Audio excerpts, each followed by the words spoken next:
juga keperawatan. Sebelumnya yang saya hormati Bapak Kepala Sekolah SMA Negeri 1 Jambi, Bapak Komite Sekolah SMA Negeri 1 Jambi, serta ibu-ibu para guru dan staf PU yang saya hormati, dan para murid-murid yang saya hormati dan saya banggakan. Pertama-tama, marilah kita panjatkan puji syukur kepada Allah Subhanahu wa Ta'ala karena berkat dan rahmat serta taufik hidayahnya kita dapat berkumpul di acara pada pagi hari ini tanpa kekurangan suatu apapun. Salawat serta salam tak lupa kita panjatkan kepada kehadirat Nabi kita, Nabi besar Muhammad SAW, yang telah membawa kita dari zaman jahiliyah dan zaman yang terang benderang seperti saat ini. Baiklah, saya akan membacakan susunan acara pada pagi hari ini, yaitu pertama pembukaan, yang kedua pembacaan materi, dan yang ketiga yaitu penutup. Sebelum kita memulai acara penyuluhan ini, marilah kita membaca basmalah bersama-sama. Bismillahirrahmanirrahim. Dan selanjutnya saya akan membagikan leaflet.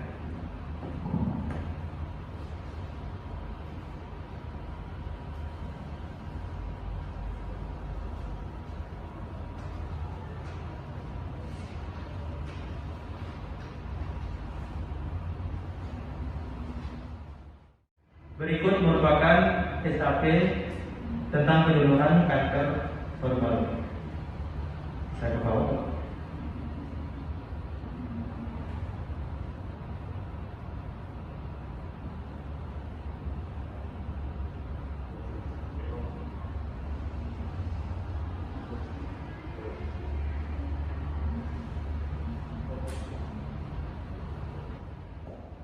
Baik, yang selanjutnya adalah membaca materi. Waktu dan tempat saya persilakan. Yang selanjutnya yaitu materi tentang kanker paru yang akan dijelaskan oleh saya sendiri. Baik. Kanker paru. Apa sih kanker paru itu? Apakah ada yang tahu?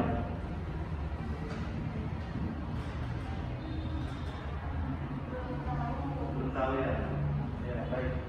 Akan saya jelaskan. Kanker paru adalah keganasan yang berasal dari luar paru dan juga yang berasal dari paru itu sendiri, di mana kelainan dapat disebabkan oleh kumpulan perubahan genetika pada sel epiter saluran nafas yang mengakibatkan proliferasi sel yang tidak dapat dikendalikan.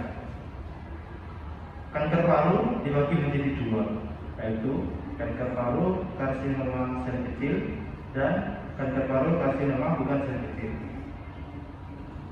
Pada kanker paru karsinoma sel kecil, yaitu jenis kanker yang biasanya dialami oleh perokok berat.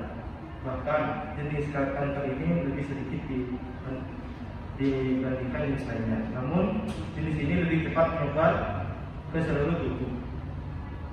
Yang selanjutnya adalah kanker paru karsinoma bukan sel kecil. Kondisi ini berarti sel-sel kanker lebih besar, lebih banyak, dan kondisi ini tidak berkembang secepat kanker karsinoma sel kecil, sehingga pengobatan untuk jenis kanker ini berbeda. Yang selanjutnya, penyebab kanker paru.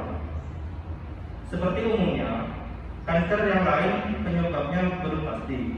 Namun, kanker paru ini paparannya bisa melalui resikonya bisa melalui merokok. Namun tidak semua orang yang terkena kanker paru adalah perokok. Biasanya orang dengan kanker paru adalah mantan perokok, tapi sebagian besar tidak pernah merokok sama sekali. Kanker paru pada orang yang tidak paparan zat karsiogenik di tempat kerja, perokok pasif, atau faktor lainnya. Perokok pasif adalah orang yang menghirup asap rokok dari orang lain. Hal ini dapat meningkatkan faktor risiko paru sekitar 30%. Anak-anak yang terpapar asap rokok selama 25 tahun pada usia dewasa akan terkena risiko kanker paru 2 kali lipat dibandingkan dengan yang tidak terpapar. Wanita yang hidup dengan pasangan perokok juga terkena faktor risiko kanker paru 2 hingga 3 kali lipat. Kanker paru yang penyebabnya tidak berhubungan dengan paparan inhalasi cenderung terjadi pada usia muda. Seringkali terjadi karena perubahan gen tersebut. Perubahan ini dapat menyebabkan pertumbuhan sel yang tidak normal dan dapat berlanjut menjadi kanker. Yang selanjutnya yaitu tanda dan gejala kanker paru. Yang pertama, batuk kronik. Merupakan gejala yang sering tampak dan paling menyedihkan pada orang dengan kanker paru. Batuk bisa dengan atau dahak tanpa dahak. Dahak dapat berwarna putih atau purulent. Yang selanjutnya adalah batuk darah. Batuk darah merupakan keluhan utama dari 6 hingga 35% pasien yang kanker paru. Sekitar 20 hingga 30% pasien akan mengalami hemodialisis dengan 3% mengalami batuk darah yang parah. Yang selanjutnya, sesak napas. Sesak napas menjadi gejala yang muncul di awal pada pasien kanker paru. Hal ini terjadi karena oklusi tumor pada saluran pernapasan utama dan parenkim paru, efusi pleura, pneumonia, serta komplikasi terapi baik kemoterapi maupun radioterapi. Yang selanjutnya yaitu nyeri dada. Nyeri dada adalah gejala yang umum terjadi pada pasien saat didiagnosis. Ketidaknyamanan sering tidak ada dan hilang timbul. Invasi dinding dada seringkali ditandai dengan parenkitis yang melekat. Yang selanjutnya, sindroma Pankreas. Sindroma ini timbul akibat adanya lesi pada bronkus superior paru dengan keterlibatan plexus brachialis dan saraf simpatis servikal. Gejala yang dapat terutama berupa nyeri hebat di daerah paru yang memancar ke arah ketiak dan skapula sepanjang ulnar dan otot tangan. Yang selanjutnya adalah stadium pada kanker paru. Stadium 0 yaitu pada stadium ini tumor hanya ditemukan pada lapisan terluar dari sel yang melindungi jalan pernapasan. Namun tumor tidak mempengaruhi jaringan yang lain. Yang selanjutnya, tumor 1A1. Tumor ini berukuran kurang lebih 3 cm dan masuk ke dalam jaringan paru. Yang selanjutnya yaitu tumor 1A2. Pada tahapan ini, tumor sudah lebih besar dari 1 cm, akan tetapi tidak lebih besar 2 cm. Pada kanker paru stadium 1A2, tumor juga belum mencapai membran yang mengelilingi paru dan tidak pula memenuhi bronkus. Yang selanjutnya, stadium 1A3,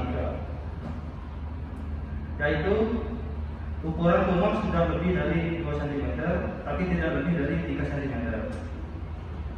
Yang selanjutnya, tumor 1B. Pada stadium ini, tumor memiliki satu atau lebih dari kondisi, yaitu ukuran tumor lebih besar dari 3 cm, tapi tidak lebih dari 4 cm. Tumor sudah mencapai ke bronkus. Yang selanjutnya yaitu tumor 2A. Pada kanker paru stadium ini, tumor sudah berukuran lebih dari 4 cm dan kurang dari 5 cm. Selanjutnya, tumor 2B. Pada tahapan stadium kanker ini, tumor telah berukuran lebih dari 3 cm, namun kurang dari 5 cm. Tumor ini sudah mencapai bronkus dan membran yang mengelilingi paru. Namun tumor ini telah menemukan sebagian jalan udara di dalam paru. Yang selanjutnya, stadium 3A. Pada kanker stadium ini, tumor berukuran berukuran lebih dari 3 cm, namun kurang dari 5 cm, dan mencapai bronkus maupun membran yang mengelilingi paru. Kanker juga menyebar hingga kelenjar getah bening yang berada di sekitar membran paru atau di ruang-ruang yang terdapat di dalam paru. Selanjutnya, stadium 3B. Pada stadium ini, ukuran tumor sudah melebihi 7 cm dan sudah mencapai bagian tubuh lain seperti paru, jantung, trakea, dan masih banyak lagi. Selanjutnya, stadium 3C. Pada tumor ini, tumor sudah berukuran lebih dari 5 cm, namun tidak lebih dari 7 cm. Kanker ini sudah menyebar hingga ke kelenjar getah bening di sekitar tulang belakang. Yang terakhir yaitu stadium 4. Biasanya pada tahap ini ukuran tumor tidak bisa menentu. Bahkan bisa jadi tumor tidak menyebar hingga ke kelenjar getah bening, namun kanker sudah menyebar ke bagian tubuh lainnya, misalkan liver, tulang, di bagian tubuh lain hingga otak. Pengobatan pada kanker paru. Yang pertama adalah operasi. Jika pada pasien yang menjalani operasi, dokter akan mengangkat kelenjar getah bening untuk memastikan apakah ada kelenjar getah bening pada kelenjar tersebut. Sementara itu, jika kanker ini sudah menyebar ke bagian tubuh lainnya, dokter akan merekomendasikan kemoterapi atau radioterapi sebelum menjalani operasi. Yang selanjutnya adalah radioterapi. Bagi pasien yang sudah mengalami tahapan stadium kanker yang cukup parah, terapi radiasi akan dilakukan sebelum atau sesudah operasi. Yang selanjutnya adalah kemoterapi, yaitu pengobatan kanker ini biasanya menggunakan obat-obatan untuk membunuh sel kanker. Obat yang biasanya digunakan merupakan kombinasi dari obat oral atau obat biasa. Yang selanjutnya yaitu imunoterapi, merupakan pengobatan kanker yang menggunakan sistem imun di dalam tubuh untuk melawan kanker. Pencegahan pada kanker paru, yaitu tidak merokok. Sangat dianjurkan untuk tidak mencobanya sama sekali. Ini karena rokok merupakan salah satu penyebab utama dari kanker paru. Selain itu, berhenti merokok juga dapat menjadi salah satu upaya pencegahan terhadap kanker paru sendiri. Yang selanjutnya yaitu jauhnya asap rokok. Hal ini merupakan hal yang cukup efektif sebagai pencegahan terhadap penyakit kanker paru, yaitu menjauhi asap rokok. Hal ini disebabkan asap yang dikeluarkan dan dihirup perokok pasif sama banyaknya dengan asap yang dihirup oleh perokok aktif. Yang selanjutnya yaitu mewaspadai paparan zat karsinogen. Seperti yang kita tahu, beberapa pekerjaan memiliki tingkat risiko yang cukup tinggi untuk terkena kanker paru karena adanya paparan zat karsinogen secara rutin. Selain itu, di tempat kerja yang memang banyak terpapar bahan kimia, tidak jarang para pekerja ini bekerja sambil merokok dan tak memperhatikan aturan keselamatan pekerja. Yang selanjutnya yaitu menangkap asupan sayur dan buah. Sama seperti berbagai penyakit lainnya, lebih baik melakukan pencegahan daripada harus menjalani pengobatan kanker paru. Maka selagi kalian masih sehat, lakukan berbagai pencegahan terhadap penyakit ini, yaitu salah satunya menambah asupan makan sayur dan buah. Selanjutnya saya akan membuka sesi tanya jawab. Apakah ada yang mau ingin bertanya? Baik, boleh memperkenalkan nama, asal kelas, dan pertanyaan.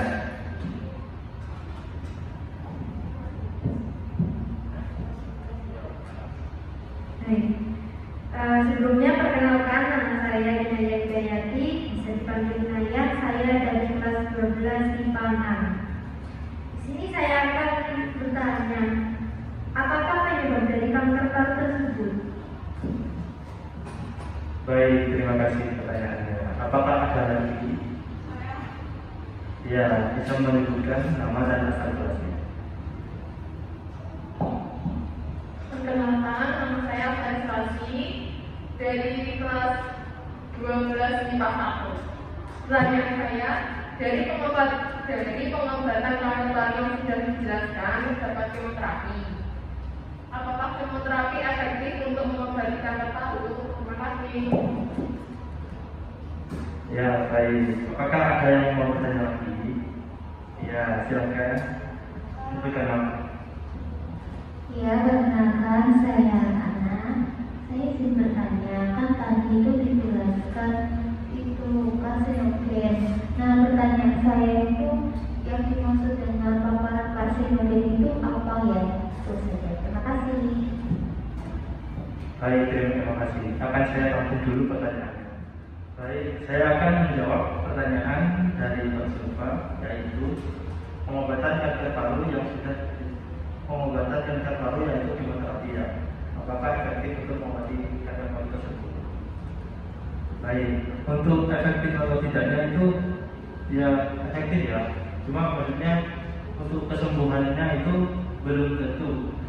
Dan kemoterapi ini harusnya bisa diselingi dengan operasi dan radioterapi. Apakah bisa diterima? Ya. Selanjutnya saya akan menjawab pertanyaan dari Pak Ana.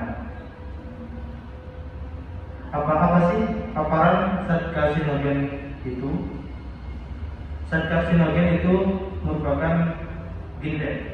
Misalkan nanti itu kita bekerja di pabrik gitu ya. Di pabrik itu kan ada radiasinya, maksudnya kayak zat-zat seperti zat asbes gitu loh. Nah itu kalau dihirup melalui itu secara terus-menerus akan menyebabkan kanker paru ini. Itu apakah bisa diterima? Yang selanjutnya saya akan menjawab pertanyaan dari Mbak Inaya, yaitu apakah penyebab dari kanker paru? Untuk penyebabnya sendiri belum diketahui ya, namun dalam kanker paru ini terdapat faktor resiko yang dapat menyebabkan kanker paru, yaitu adalah merokok. Jadi pesan saya kepada adik-adik semua, berhentilah merokok sebelum terkena kanker paru. Terjawab? Ya. Untuk pemaparan materi dan sesi tanya jawab sudah selesai. Baiklah, kita sudah ada di penghujung acara, yaitu marilah kita bersama-sama mengucap Alhamdulillahirabbil alamin. Baiklah, cukup sekian dari saya. Kurang lebihnya mohon maaf. Wabillahi taufiq wal hidayah. Assalamualaikum warahmatullahi wabarakatuh.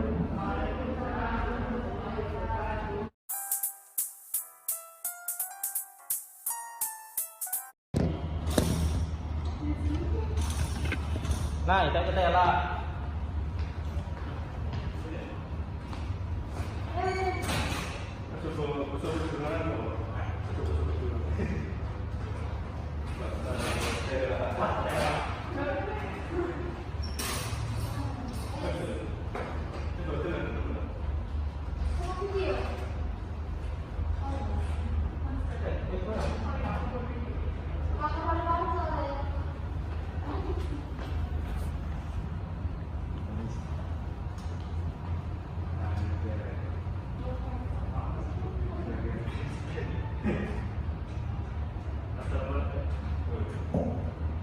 Yang ketiga yaitu penutup.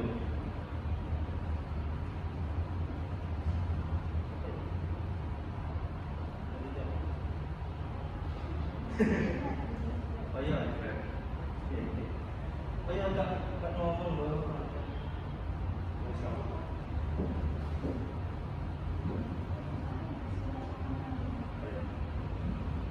Ngomong ini. Ngomong.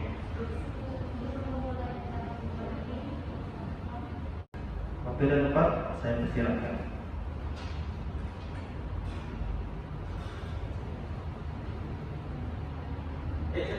Ini membaca materi atau melihat ini sampai sini?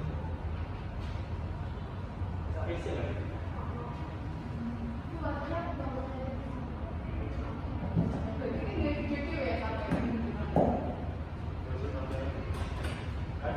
Ya, sini. Saya dan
2 jam kemudian.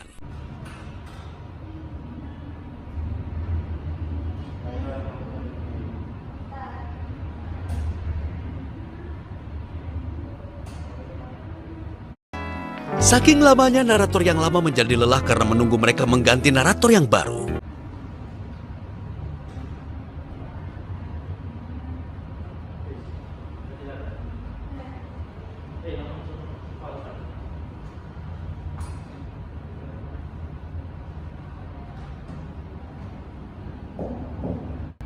Baik, terima kasih. Akan saya tampung dulu pertanyaannya.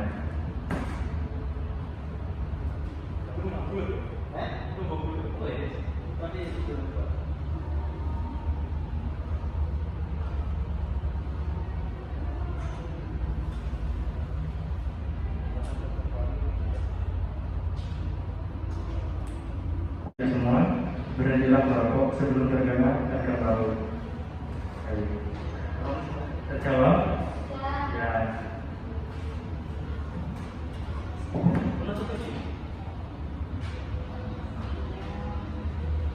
Alhamdulillah.